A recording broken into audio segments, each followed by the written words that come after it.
right, YouTubers, what's up? This is going to be number 6, Rocktales. This is a really cool one.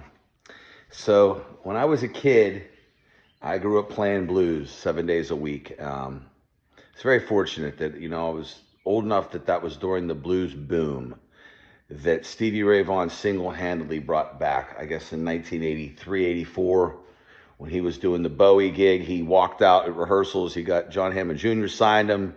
He got a record deal, and he put out Texas Flood. And then from there, I got into Stevie Ray Vaughan right around his second record. I was a little kid, and I couldn't stand the weather.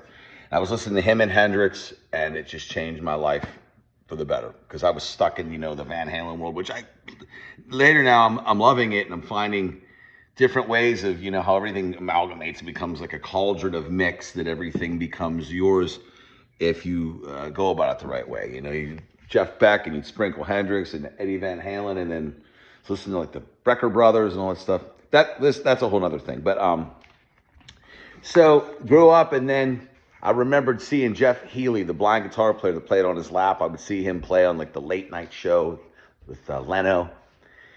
And then I'm playing blues in Pittsburgh 7 days a week. I'm young, 17, 18, and 19, and that's back when they used to call me the young Ford Thurston. How I miss those days. So playing with this woman named Barbara Blue, who became the queen of Beale Street in Memphis, the queen of the blues. But playing with her, I got to play with everybody, man. We'd be out playing with Rob Piazza, Marsha Ball, and this unbelievable Buddy Guy opened for him and got kicked out of his dressing room for drinking his Heineken. So we ended up going on this thing to these festivals, and lo and behold, the headliner is Jeff Healey, that guitar player that I'd seen on TV. And they're like setting up these jams at these roadhouses after.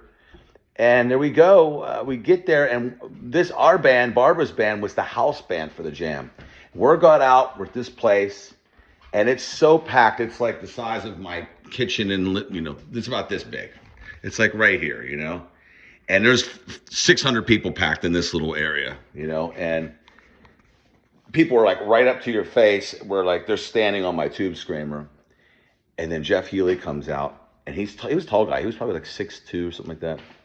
And he just stood behind me and put his arms over my shoulder, and we shared my guitar all night. And he'd talk in my ear. He called me a stinker. We'd play blues, and we played like FM from Steely Dan, and he just fucking annihilated me. And he would like laughing in my ear. And he was wasted too. He was drunk. You could tell he was drunk. He was a blind man, but you could still see he was wasted. His eyes were all over the place. But my God, man, it was unbelievable. It made me sound like a pentatonic nerd. He just literally destroyed me. But I laughed. I just loved it. It was such a great experience, which really helped set me and my ego straight right then and there, But I'll post a picture in this video. Maybe I'll do the thumbnail of someone captured this moment. Thank God, it's so great. And I look like a little kid, just like having his mind blown. But it's pretty much like having a Hendrix or somebody like that with their arms over your shoulders playing, and because he was a really cool guy. He was unique.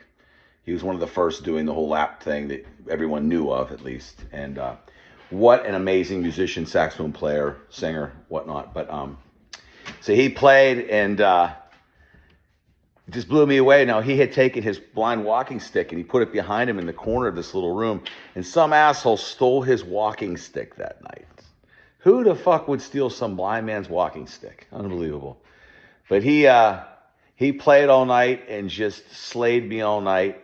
And then he was done. He looked at me and gave me a hug, and he said, "I'm sorry about that." He said he's sorry to me.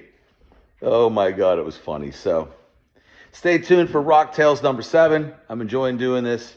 I have a lot of stories, as I'm sure a lot of you do, and other friends of mine. And you should post your own.